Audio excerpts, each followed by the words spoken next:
I lay in the hospital bed, my heart full of anticipation and a touch of nervousness as I awaited the arrival of my second child. My name is Sage, and at 34 years old, I lead a happy life with my husband Nick, an advertising executive, and our 3-year-old son Atlas. Although Nick's busy schedule keeps him away from home often, he is a loving husband who cherishes our family. Nick and I met back in our college days. I was studying literature, while he was in the economics department. A chance encounter, sitting next to each other in the library, sparked daily conversations between us. I was drawn to his sincere gaze and gentle smile, and before we knew it, we had fallen in love. After graduation, we got married and bought a house in a quiet suburb of New York, where we started building our life together. As Nick spent long days at work, I found myself often caring for Atlas at home. Seeing Nick work tirelessly from early morning until late at night, I felt grateful for his dedication, although there were times when loneliness crept in. That's why, whenever he was home, the three of us made sure to cherish our time together. Atlas adored his daddy, and it warmed my heart to see his adorable smile whenever Nick walked through the door. When it was decided that I would be admitted to the hospital for this delivery, I felt a bit anxious. With Nick busy at work, I worried about who would take care of Atlas in my absence. That's when we were introduced to Aurora, a young babysitter.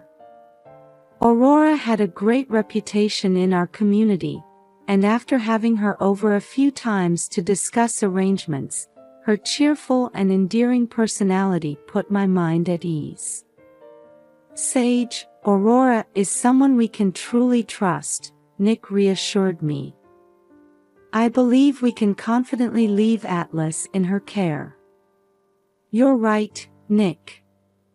Having Aurora here is such a relief. Atlas has already warmed up to her and seems worry-free.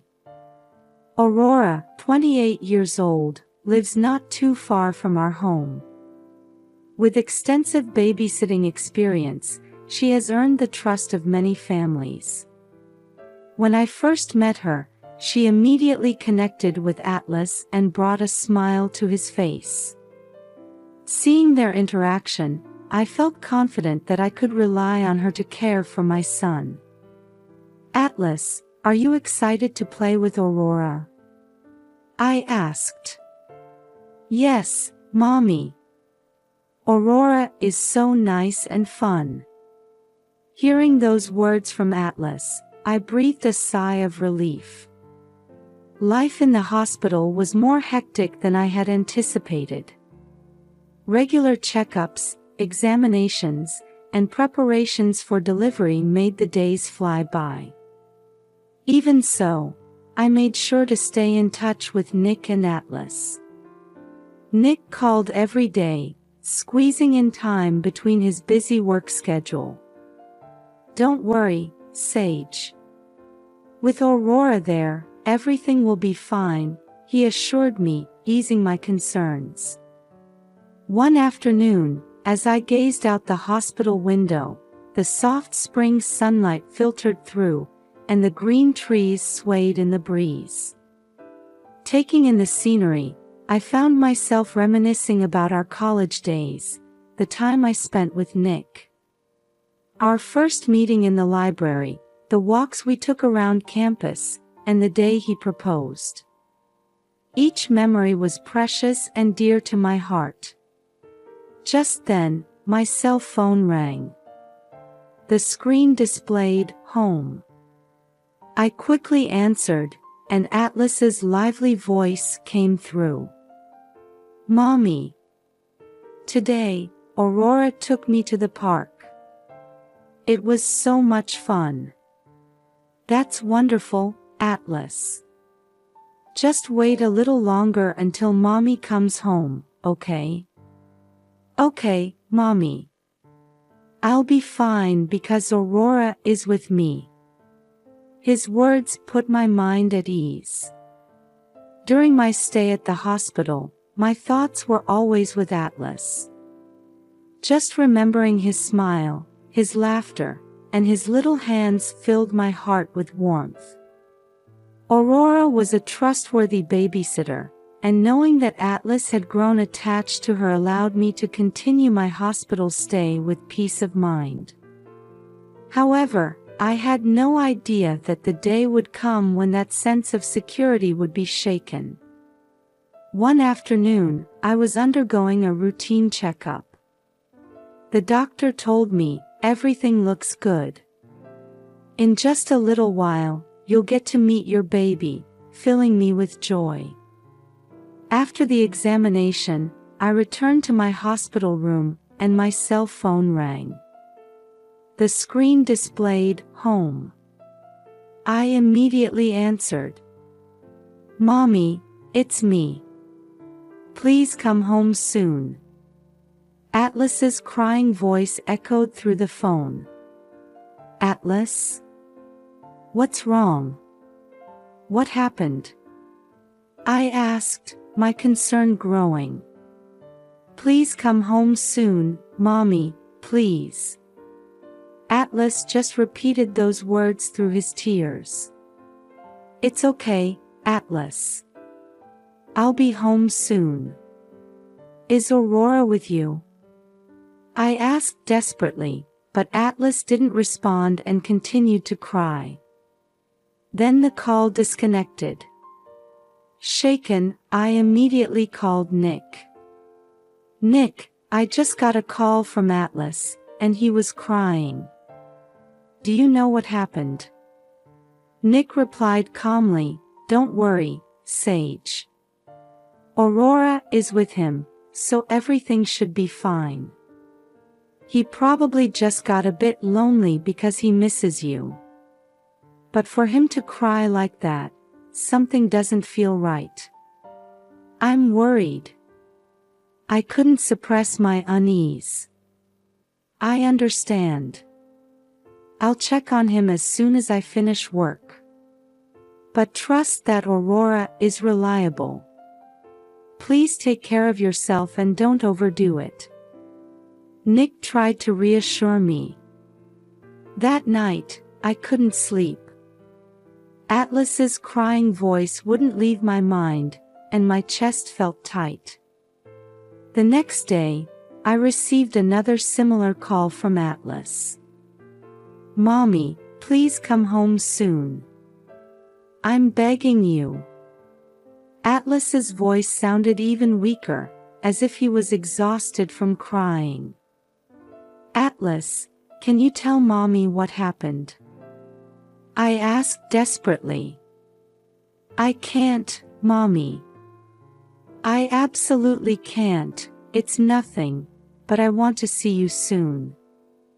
Atlas just kept repeating those words. As my anxiety and worry grew, I decided to call my mother, Zoe. Living nearby, she has always been a strong support for our family. "Mom, Atlas calls me every day, crying. Something doesn't feel right." I explained, my voice shaking as I sought her help. "That is concerning. All right, Sage. I'll go over to the house right away to check on him. Don't worry." Zoe replied calmly. While Zoe made her way to our home, I spent anxious hours in my hospital bed. All I could do was wait and pray that everything would be all right. A few hours later, Zoe called me. "Sage, Aurora seems normal, but Atlas appears frightened. Something feels off." I knew it. It's not like Atlas to cry like that. Zoe's words heightened my unease. "Listen, what do you think about installing hidden cameras, just to be safe?" I hate to think Aurora might be doing something, but we may need to in order to find out the truth. Zoe suggested. You're right, Mom. For Atlas's sake, I want to know the truth. I agreed with her proposal. After that, Zoe swiftly set up the hidden cameras. To ensure Atlas's safety, I had to uncover the truth, no matter what it took. From that point on, each day was filled with anxiety. Even though I wanted to believe Aurora was a trustworthy babysitter, I couldn't ignore the fact that Atlas's behavior was unusual. My maternal instincts told me something was amiss.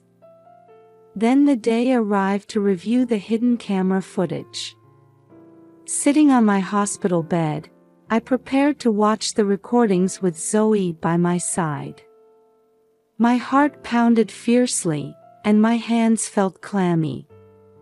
I was scared to discover the reason behind Atlas's tearful pleas, but at the same time, I needed to know. Sage, are you ready? Zoe looked at me and said. Then, in an effort to calm me, she added, we don't know what the footage will show, but let's watch it calmly. Yes. Thank you, Mom. For Atlas's sake, I have to face the truth. I took a deep breath and focused on the screen. The first few minutes of the footage showed nothing unusual. Aurora was seen playing with Atlas, laughing cheerfully, and Atlas had a smile on his face. However, gradually, that smile began to fade. Atlas, clean up your toys properly. Aurora's voice suddenly rang out sharply. I'm sorry, Aurora. I'll clean them up right now. Atlas responded, sounding frightened. The subsequent footage showed a series of scenes where Aurora harshly scolded Atlas. She frequently raised her hand and made gestures that seemed to threaten him. Watching those scenes, I felt a tightness in my chest. This is terrible. How could she do this to little Atlas? I whispered. Sage, the footage isn't over yet. Let's keep watching. Zoe placed her hand on my shoulder as she spoke. As we continued, the video showed Aurora forcibly seating Atlas in a chair and forcing him to eat. Atlas cried, saying, I don't want to eat anymore, but Aurora ignored his pleas and forced him to eat. How could she? I said, tears streaming down my face. Sage, this is evidence. Let's make sure to see everything Aurora is doing. Zoe's voice was calm, but anger flickered in her eyes. In the following footage, Aurora was seen making a phone call. We listened intently, focusing on her conversation. It's all right. Everything is going smoothly. Aurora seemed to say. Who could she be talking to? I muttered. I don't know, but it sounds like she's conspiring with someone. Zoe replied. As we proceeded further, it became clear that the person Aurora was talking to on the phone was Nick. From her words, it was evident that the two were secretly involved. I can't believe it. Nick and Aurora. I was left speechless from the shock. Sage, this is serious. If Nick and Aurora are conspiring together, it might explain why Atlas has been crying. Zoe calmly analyzed the situation. I was overwhelmed by anger towards Nick and the sadness of being betrayed. I couldn't forgive him for deceiving our family and putting Atlas in danger. Why? How could this happen? I continued to cry. Sage, try to stay calm for now. We need to think about what to do next. Zoe attempted to soothe me. You're right. Our top priority is to protect Atlas. Then we have to consider what to do about Nick and Aurora. I wiped my tears, solidifying my resolve. That night, I decided to discuss the next steps with Zoe. We agreed to continue recording with the hidden cameras to gather more evidence. It was crucial to obtain solid proof of Aurora's abuse and Nick's betrayal. Sage, let's start by increasing the number of cameras to closely monitor Aurora's actions. We need to record more of her abusive behavior. Zoe suggested. I think that's a good idea. We need clearer evidence of what Aurora is doing. I agreed. The next day, Zoe returned home to install new cameras. As I waited at the hospital, I felt helpless not being able to do anything myself, but I was grateful that my mother was taking action. Sage, I've set up the additional cameras. We should be able to monitor Aurora's behavior in more detail now. Zoe reported over the phone. Thank you. I truly appreciate it. Now we can gather evidence to protect Atlas. I felt a slight sense of relief. From then on, we closely monitored Aurora's actions. We continued to record her abusive behavior, reviewing detailed footage every day to see what she was doing. Meanwhile, I made sure to call Atlas every night. When I asked, Atlas, how was your day? He would respond in a small voice, I played with Aurora, but it was a bit scary. Why was it scary? I gently inquired. When Aurora gets angry, she makes a scary face. I'm always scolded for being slow at cleaning up my toys. Fear could be heard in Atlas's voice. I see. But Atlas, it's going to be all right. Mommy will be home soon. I tried to reassure him. The footage from that day indeed showed repeated instances of Aurora harshly reprimanding Atlas. In this way, we succeeded in gathering further evidence.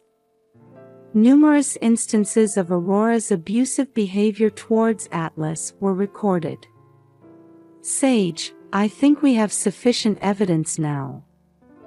Zoe said. It's all thanks to you, Mom. Thank you. But we still need to verify Nick's actions. I think it's necessary to know how deeply he's involved with Aurora. I was considering our next move. The following day, Zoe decided to track Nick's movements. To capture any scenes of him meeting secretly with Aurora, we decided to thoroughly investigate Nick's phone records and emails. Sage, look at this. It shows Nick meeting with Aurora. The photograph Zoe showed me depicted Nick and Aurora talking intimately in a hotel lobby. This makes their relationship clear. Looking at the photo, my anger surged even more. Seeing my reaction, Zoe tried to calm me down. Sage, let's take a moment to compose ourselves. We have plenty of evidence. We should think about what to do next. You're right. With all the evidence we've gathered, It might be time to consult with a lawyer to take legal action. Regaining my composure, I began planning for the future. Zoe and I started researching to find a trustworthy lawyer. We contacted lawyers recommended by friends and acquaintances, arranging to meet with them. Sage, this lawyer specializes in family issues and has extensive experience in child protection cases. Zoe shared the information she had found. Maybe we can get the help we need to protect Atlas. With hope, I decided to reach out to that lawyer. Our initial consultation with the lawyer was an important step for us. Zoe and I presented all the evidence we had collected, providing detailed explanations. This is very compelling evidence.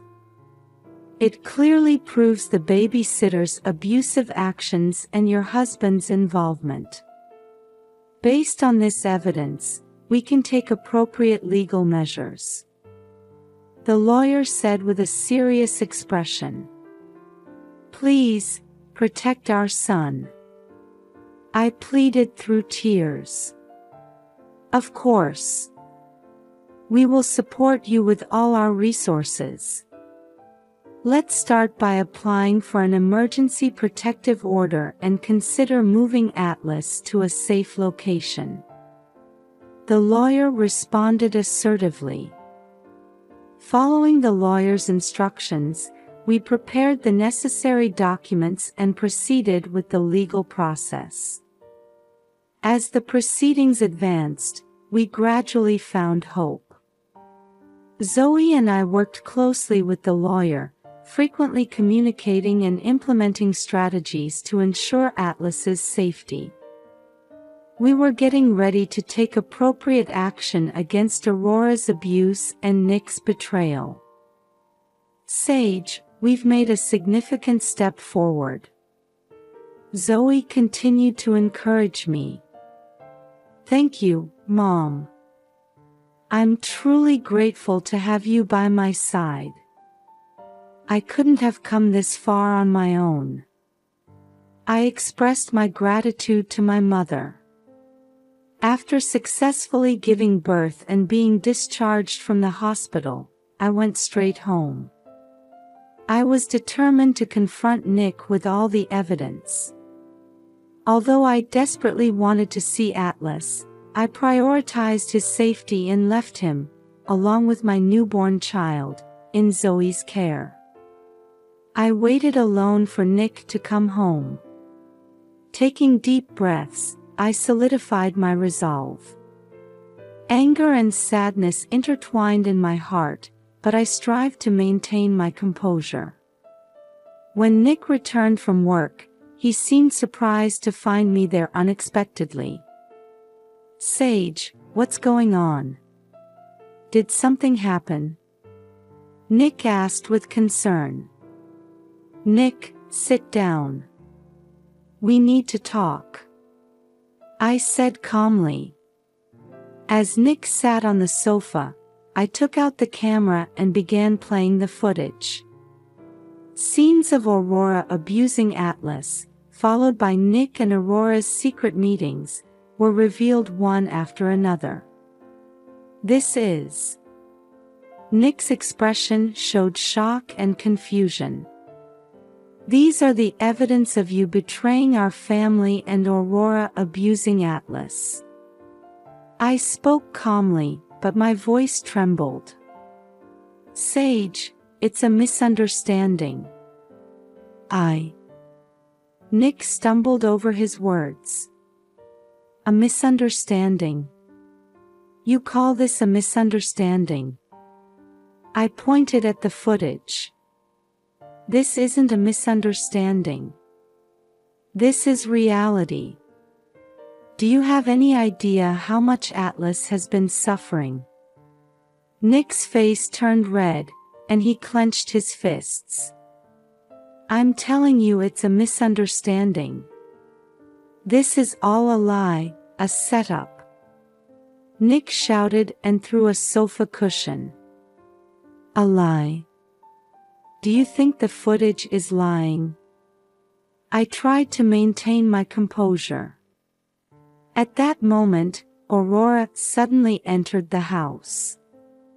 Perhaps Nick had called her. She looked at me, surprised and flustered. Aurora, come here, I said calmly. Sage, what's going on? What's happening? Aurora asked nervously. I played the camera footage, showing her acts of abuse. This is what you did to Atlas. You have no room for excuses. I spoke calmly, but anger welled up inside me. Aurora froze for a moment, then her expression turned to anger. This is all nonsense. You set this up, didn't you, Sage? Aurora raised her voice and knocked a vase off the table. Nonsense. Aurora, no one will believe your lies, I said firmly. Nick's anger exploded again. Sage, enough already. Whatever you do, it won't affect us. He raised his fist and hit the wall. You two are the ones who should stop. I won't tolerate your lies and violence any longer, I retorted resolutely. Nick and Aurora's aggressive attitudes intensified. What evidence? What good does this do? Nick shouted, slamming the table. Aurora stepped forward, pointing her finger at me. You're the worst, doing this based on mere delusions. I haven't done anything wrong. Aurora, the footage speaks for itself. Your excuses won't work, I answered firmly. Shut up. Aurora raised her voice and kicked furniture as she paced around the room. I'm telling you, this is all nonsense. Nick, unable to contain his anger, approached me menacingly. You're trying to trap me, aren't you? I can see right through your schemes. Schemes? Nick, this isn't a scheme or anything of the sort. It's reality. It's proof that you betrayed our family and Aurora abused Atlas.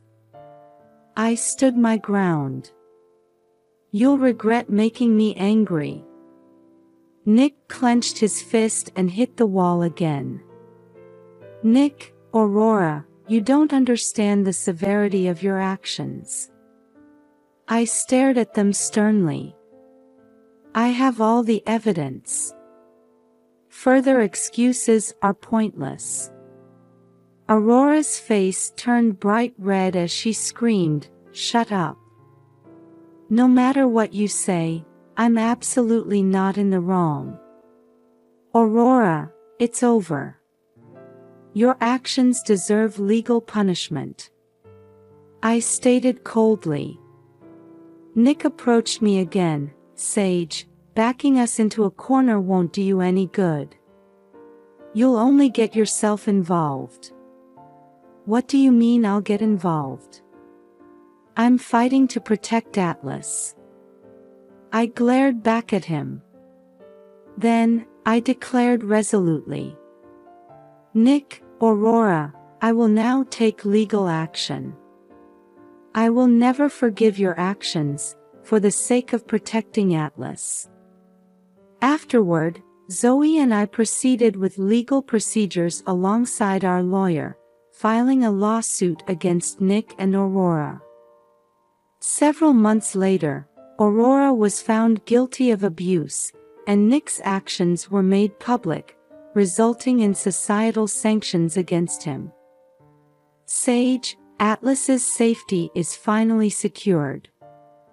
We did the right thing. Zoe hugged me and said, Thank you, Mom.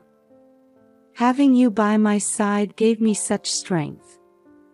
I expressed my gratitude to her. Later, I went to pick up Atlas. He had been staying at Zoe's house and seemed relieved to see me. Mommy, thank you for coming back.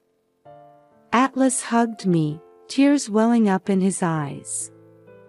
Atlas, I'm so sorry. I'm sorry for putting you through such a scary experience. But it's all right now. Aurora won't be able to come near you anymore. I hugged Atlas, reassuring him. What happened to Daddy? Atlas asked anxiously. Daddy, well, he has to take responsibility for the bad things he did. But don't worry. We will continue to live strongly together. I replied gently. Nick and Aurora's lives after that were entirely different from ours. Aurora had to face penalties and became isolated from society, following the court's orders. Her actions became publicly known, and she faced criticism from many people, subjected to cold stares wherever she went. Even when looking for work, her past crimes affected her, making it difficult to find employment. Meanwhile, Nick lost credibility at his workplace and was fired from his company. As his actions came to light, friends and colleagues distanced themselves from him, leading to a lonely existence.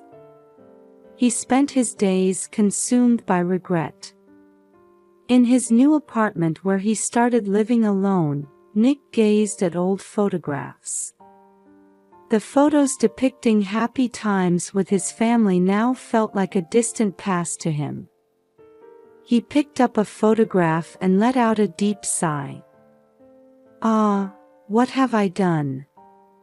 Nick lamented his mistakes. Unable to find a new job, he struggled to make ends meet.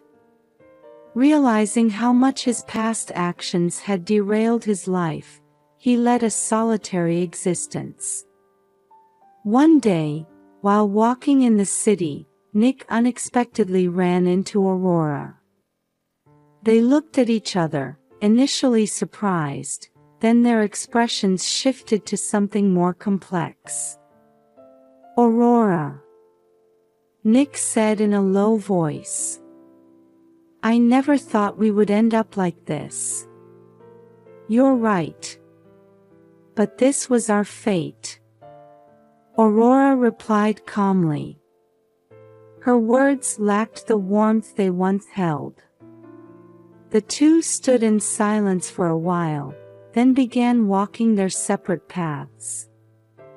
They never crossed paths again, each continuing their lonely lives while facing their own pasts. Meanwhile, we were preparing to move in order to start a new life. Our family bonds grew even stronger, and we were able to look to the future while supporting each other. Mommy, what's our new home like? Atlas asked excitedly. It's a wonderful place, Atlas. I've made lots of preparations so you can feel safe and comfortable there. I answered with a smile. After moving into our new home, we quickly adapted to the environment. Atlas made new friends and enjoyed kindergarten. I found a new job, and Zoe continued to support us. One day, while playing in the garden of our new home, Atlas said to me, Mommy, this is truly a wonderful place. I want to play here forever. You're right, Atlas.